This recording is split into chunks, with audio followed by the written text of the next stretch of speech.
우리 앞뒤자고 이렇게 인사하겠습니다. 오늘도 너무너무 수고 많으셨습니다. 인사하겠습니다. 네. 한 번 더 인사할 때 은혜 많이 받으시기 바랍니다. 인사하겠습니다. 예.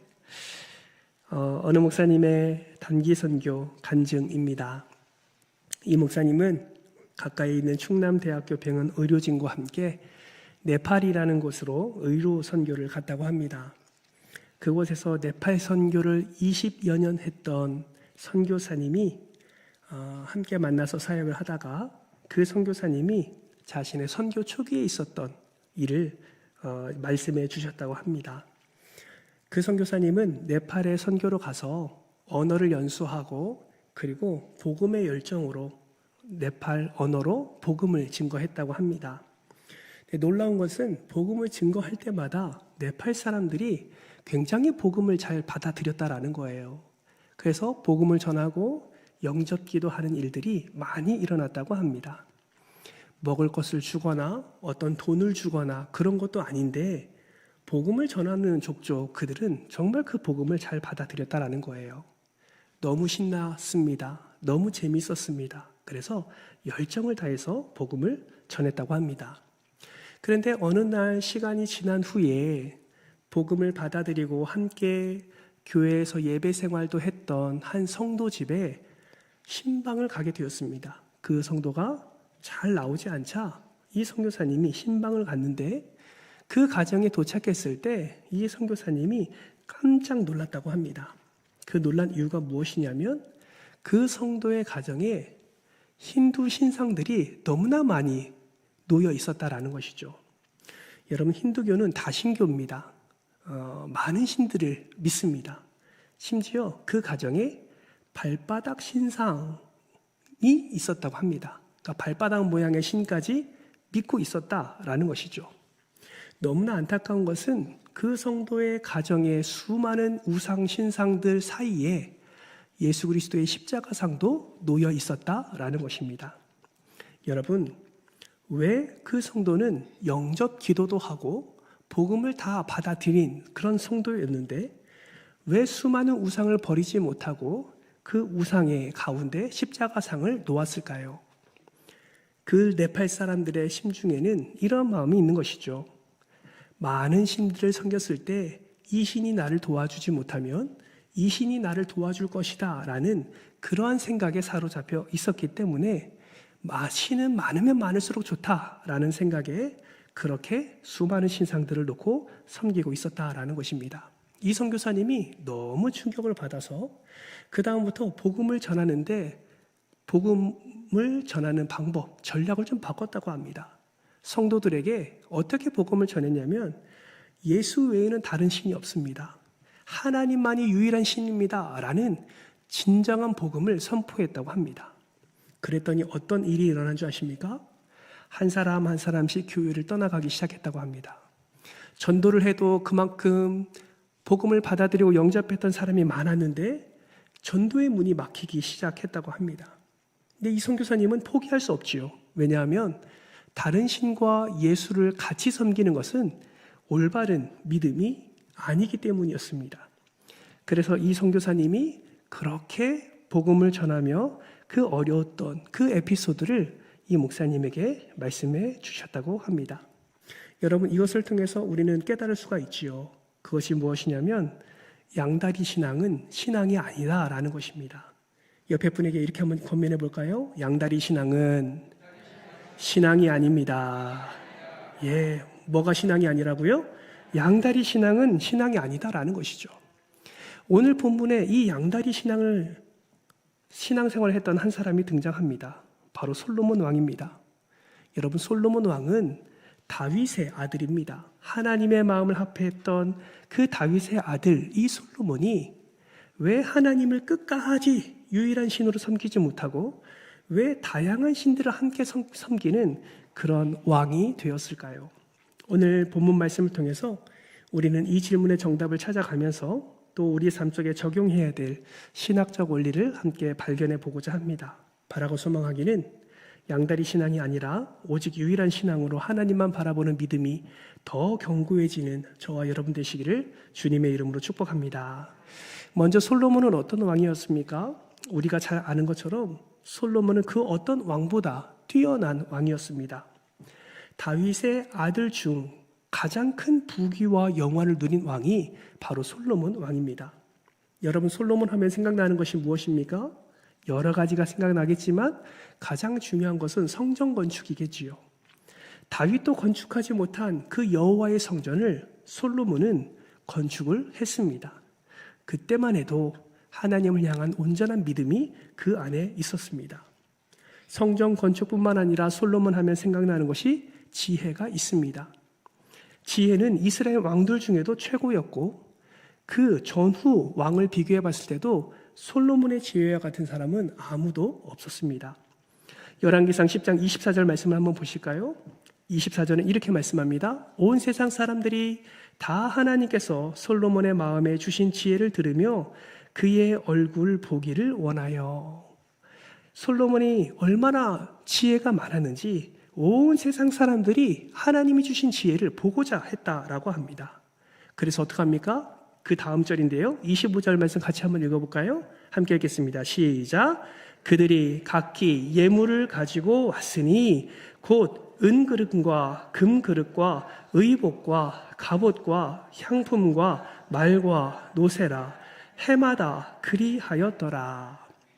그 지혜를 듣고 싶어서, 그 지혜를 보고 싶어서 그들은 자기가 준비할 수 있는 최고의 것들을 준비해서 솔로몬 왕 앞으로 가지고 나왔다라는 것입니다. 우리는 이러한 사람들 중에 한 사람을 알지요. 바로 스바 여왕입니다. 바로 오늘 우리가 11장을 읽었는데 바로 앞장인 열왕기서 10장을 보면 스바 여왕이 솔로몬의 지혜를 듣고자 그렇게 많은 재물을 가지고 나온 것을 보게 됩니다.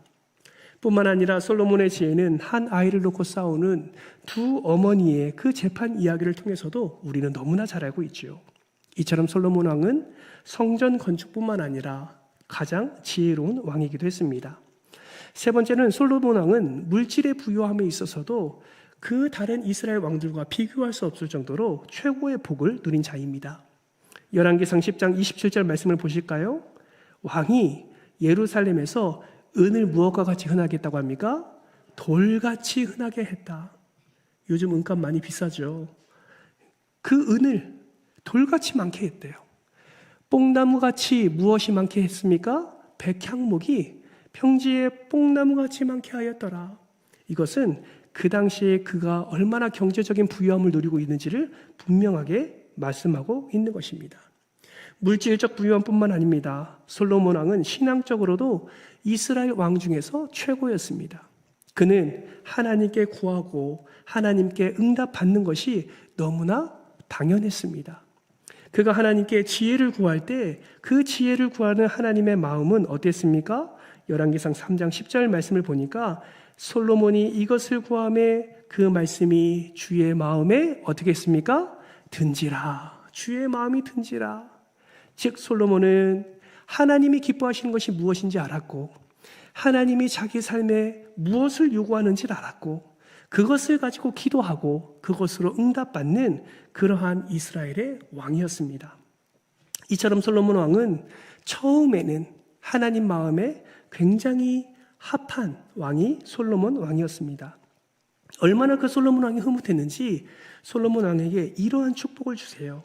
저는 이 축복이 여러분에게도 임하기를 진심으로 소망하는데 여러분 열왕기상 3장 12절과 13절 말씀 나에게도 주옵소서라는 마음으로 같이 한번 합독하도록 하겠습니다. 열왕기상 3장 12절 13절입니다. 시작. 내가 내 말대로 하여 내게 지혜롭고 총명한 마음을 주노니 내 앞에도 너와 같을 자가 없었거니와 내 뒤에도 너와 같은 자가 일어남이 없으리라. 13절입니다.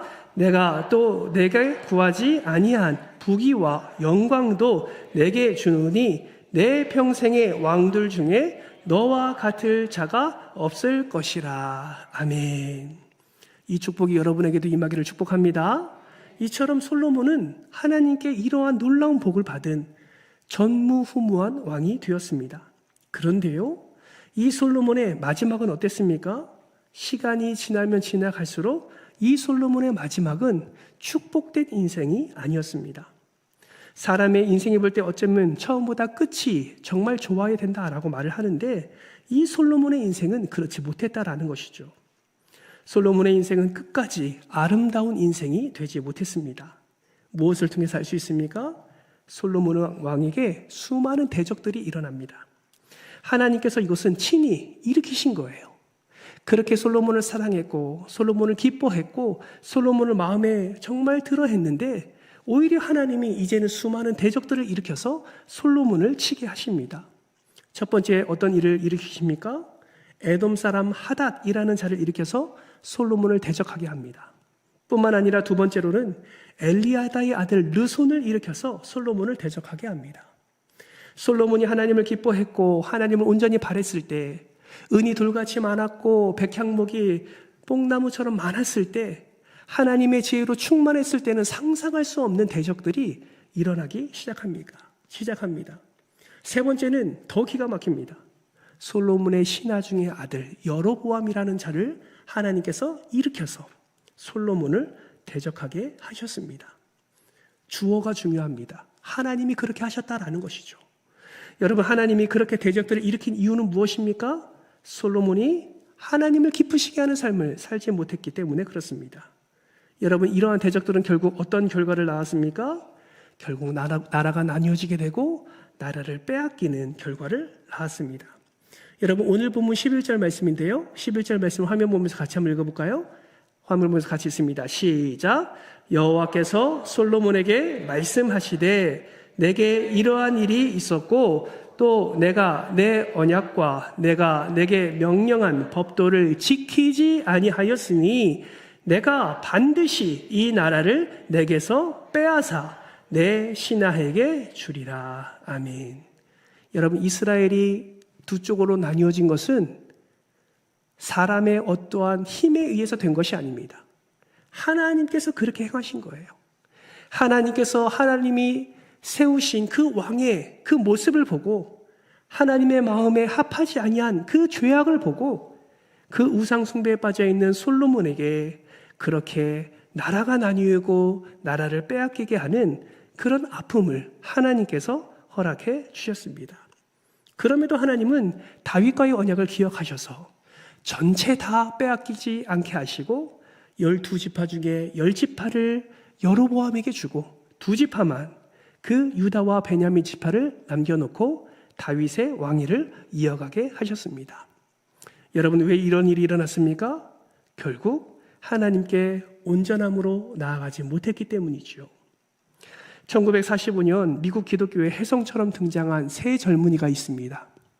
한 명은 빌리 그레암, 두 번째는 척 템플턴, 세 번째는 브론 클로포드가 주인공입니다. 여러분, 이 중에 한 사람은 좀 잘 알고 계시죠? 누구를 잘 알고 계십니까? 빌리 그레암은 참 익숙합니다. 근데 여러분, 1945년 그때는 이 세 명이 대단히 유명한 설교가였는데 빌리 그레암은 이 셋 중에도 가장 주목받지 못한 그런 사람이었습니다. 척 템플턴은 설교하는 것을 본 한 신학교 총장은 그를 가리켜서 오늘날 미국 전역에서 가장 뛰어난 은사를 가진 설교자다라고 평할 정도로 그는 굉장히 설교에 영향력이 있었다고 합니다. 그는 빌리 그레암의 친구인데요. 10대 선교회를 만들어서 함께 섬겼고 차세대 복음주의 지도자로 일찌감치 주목을 받았습니다. 그러나 그의 끝은 예수가 아니었습니다. 브론 클리포드도 마찬가지였습니다. 수세 기에 걸쳐 한 번 나올까 말까 한 가장 유능하고 훌륭한 설교자란 평을 받았습니다. 그의 설교를 듣기 위해서 플로리다주 마이애미에서는 수천 명의 청중들이 끝없는 줄을 서기도 했다라고 합니다. 클리포드가 베일리 대학교에서 설교할 때 그 대학교 총장이 설교에 방해되지 않도록 당시 수업에 종도 치지 못하도록 할 정도로 그렇게 브론 클리포드도 설교에 굉장히 영향력을 끼치는 사람이었습니다. 그런데 여러분, 이들의 이후의 삶이 어땠습니까? 5년 후에 척 템플턴은 라디오, 텔레비전 해설과 또 신문, 논설위원 쪽으로 직업을 옮기더니 신앙을 버려버렸습니다. 브론 클리포드도 탐욕스럽게 음주와 그리고 금전을 탐하다가 아내와 자녀를 둔 채로 35 나이에 세상을 떠나고 말았다고 합니다.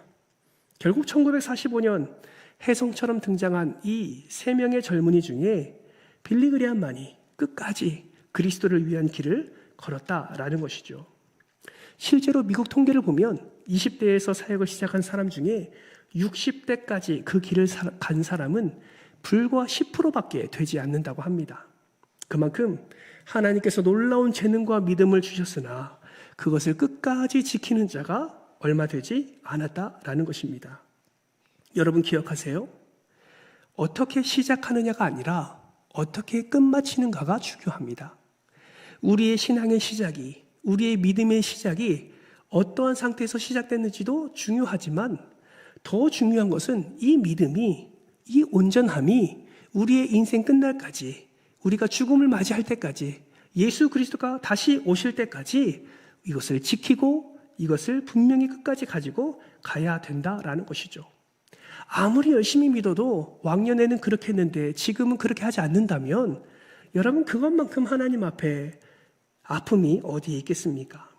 사랑하는 성도 여러분, 솔로몬은 처음의 시작은 좋았지만 나중은 결국 몰락할 수밖에 없는 그런 상태에 머물렀다라는 것을 오늘 본문이 말씀하고 있습니다. 이것을 경험한 솔로몬은 그의 마지막 때의 고백이 무엇인 줄 아십니까? 여러분 전도서 1장 2절 말씀만 같이 한번 볼까요? 화면을 보면서 같이 한번 읽겠습니다. 시작. 전도자가 이르되 헛되고 헛되며 헛되고 헛되니 모든 것이 헛되도다. 여기서 말하는 전도자는 솔로몬을 말하는 것입니다. 전도서는 솔로몬이 지은 책입니다. 그의 말년의 고백이 뭐예요? 헛되고 헛되니 모든 것이 헛되도다. 그의 인생 마지막의 고백이 결국 헛되다라는 고백으로 끝나는 것을 보게 됩니다. 사랑하는 성도 여러분, 저는 오늘 본문 말씀을 묵상하면서 저도 마찬가지고 함께 예배드리는 우리 성도님들의 인생이 이런 인생이 되었으면 좋겠다라는 생각을 했습니다. 그것이 무엇일까요? 따라해 볼까요? 마지막까지 아름다운 인생으로 삽시다. 아멘이십니까? 저는 여러분의 인생이 하나님이 보시기에 마지막까지 아름다운 인생으로 사시기를 정말 주님의 이름으로 소망합니다. 여러분이 정말 끝까지 하나님께 귀하게 쓰임받는 인생으로 살아가시기를 다시 한번 주님의 이름으로 축복합니다. 여러분 솔로몬이 이렇게 몰락하게 된 이유가 무엇입니까? 솔로몬이 처음은 너무나도 좋았는데 마지막에는 이런 비참함 가운데 나아갈 수밖에 없는 이유가 무엇입니까? 하나님께 제사를 드리지 않아서 그렇습니까? 하나님께 예배 드리지 않아서 그렇습니까? 그의 나중에 경제적인 상황이 약해져서 그렇습니까? 그렇지 않습니다. 솔로몬 왕의 몰락은 무엇이냐면 바로 양다리 신앙입니다. 예배 드렸어요. 솔로몬도 제사 드렸습니다. 그러나 앞서 우리가 교독한 것처럼 몰록에게도 암몬의 그 밀곰에게도 가서 그렇게 우상까지 숭배한 그 양다리 신앙 때문에 결국 이는 망하게 된 것입니다. 여러분 오늘 본문 1절 말씀을 보세요. 솔로몬 왕이 바로의 딸 외에 이방의 많은 여인들을 어떻게 했다고 말합니까? 사랑했다라고 말합니다. 곧 모압과 암몬과 에돔과 시돈과 헷 여인이라. 여러분 이들을 사랑하는 것은 솔로몬이 여성을 너무 좋아해서 사랑했다고 표현하는 것일까요?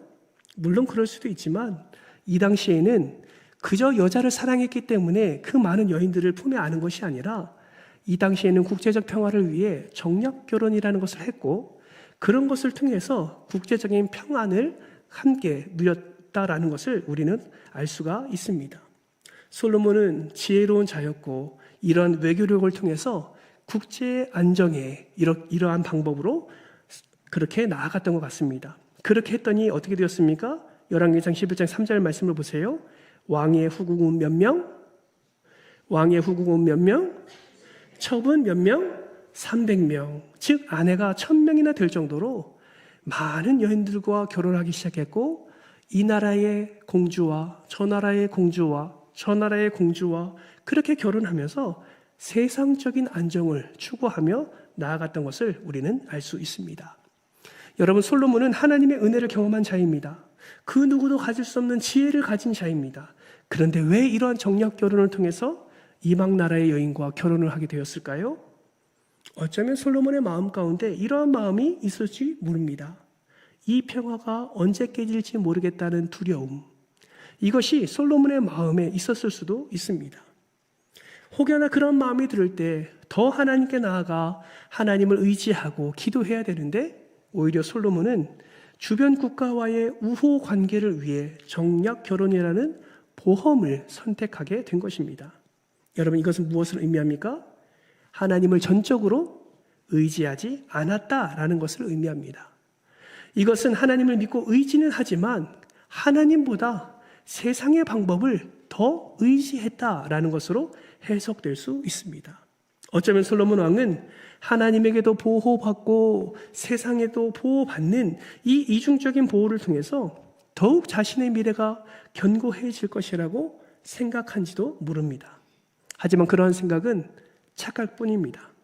솔로몬 왕은 하나님과 세상 둘 모두를 잡고 있다고 생각했지만 하나님께서는 그렇게 생각하지 않으셨습니다. 하나님은 어떻게 자신의 방향을 설정하십니까? 오늘 보면 9절 말씀에 보니까 솔로몬이 마음을 돌려 이스라엘의 하나님 여호와를 어떻게 했다고요? 떠남으로 솔로몬의 모습을 이렇게 보신 것이죠. 양다리 신앙은 이것도 잘하고 이것도 잘하는 게 아니라 결국 양다리 신앙은 하나님 앞에 온전치 못함을 분명히 드러내는 것이라고 성경은 말하고 있습니다. 그래서 오늘 보면 4절 말씀에 보면 솔로몬의 왕의 마음이 하나님의 마음에 온전치 못했다라고 분명하게 말씀하고 있는 것입니다. 여러분, 하나님과 세상의 양다리를 걸치는 신앙, 세상을 의지하는 신앙, 여러분, 이것은 신앙이 아닙니다. 이미 하나님을 떠난 것이고 이미 하나님 앞에 온전치 못한 마음을 분명히 말해주고 있는 것입니다.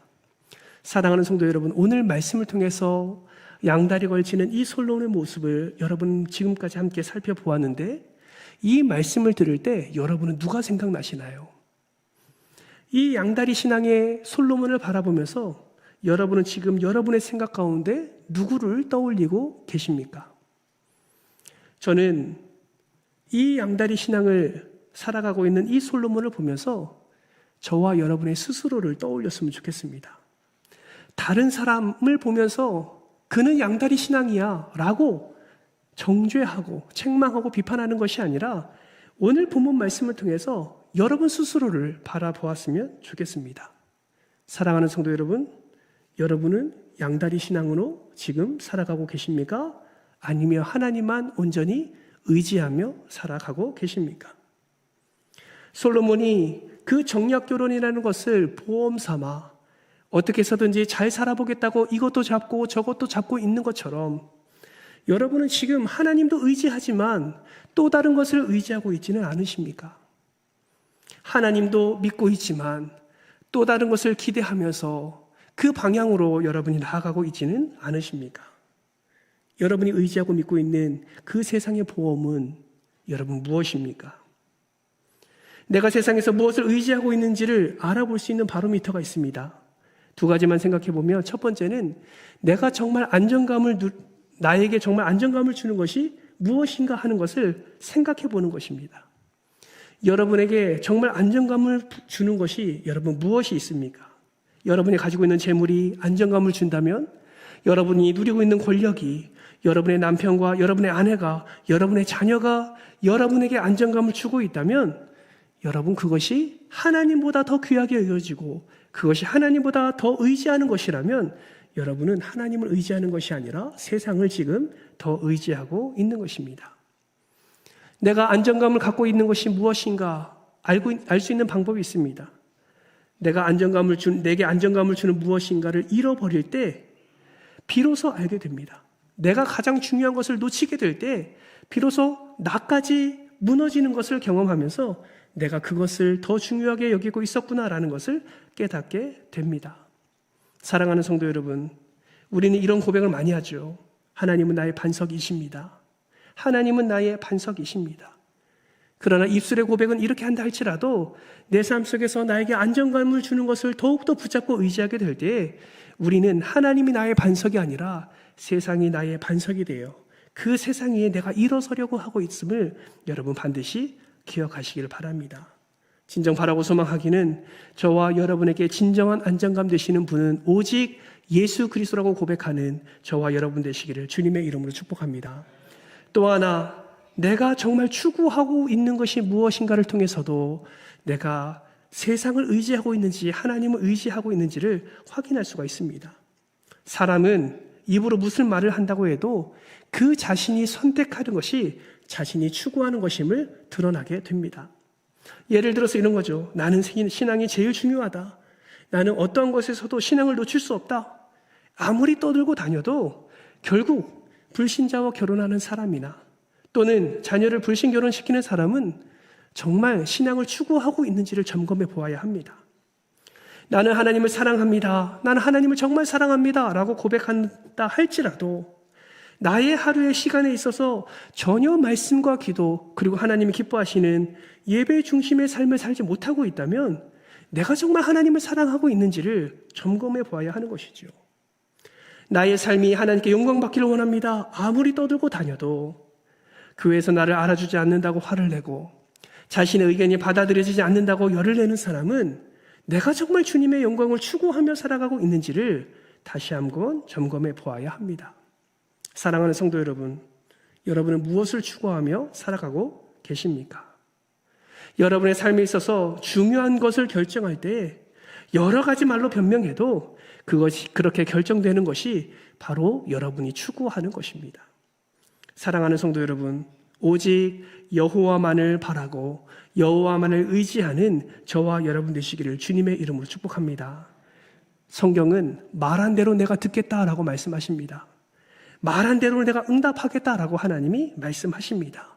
내가 무엇의 안정감을 누리고 있는지, 무엇을 추구하고 있는지 오늘 이 저녁에 말씀을 붙잡고 기도하시면서 다시 한번 여러분의 그 삶을 돌아보시고 한번 점검해 보시기를 바랍니다. 말씀을 정리합니다. 사랑하는 성도 여러분, 솔로몬 왕은 자신이 하나님도 붙잡고 그 세상적인 방법으로 외교 전략이라는 것도 붙잡고 있으면 더 안전할 줄 알았습니다. 하지만 그는 둘 다 붙잡고 있었던 것이 아니라 하나님을 버리고 세상을 붙잡고 있었던 것입니다. 예레미야 2장 13절은 이렇게 말씀하고 있습니다. 우리 화면을 보면서 같이 한번 읽어볼까요? 함께 읽겠습니다. 시작!